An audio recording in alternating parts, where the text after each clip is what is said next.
প্রত্যেকবারই ভোট দিতে আসি। ইভিএম মেশিনটা খারাপ হয়ে পড়ে আছে, অনেকে দাঁড়িয়ে আছে, ভোট দিতে পারছে না। প্রায় 52টা ভোট শুনলাম নাকি অটোমেটিক পড়েছে, তো সেটার কারণে ভোট এখন বন্ধ করে দেওয়া হয়েছে। প্রায় 1.5 ঘন্টা ধরে ভোট পড়া পড়ছে না, কারণ আটকানো হয়েছে।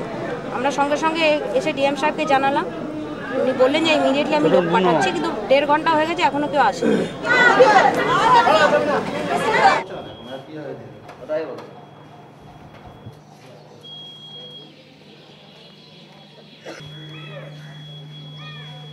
ভালো লাগছে, মানে আমি সকালে বাড়ি থেকে যখন বেরোলাম তখনই দেখলাম যে কয়েকজন যারা জীবনে ভোট দেয়নি তারাও বেরিয়েছে ভোট দিতে।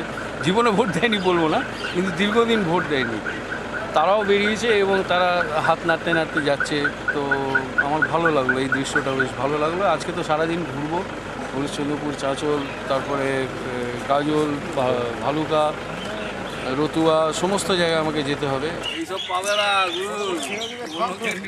পাবে না। তো বাড়ি অবধি যাবো।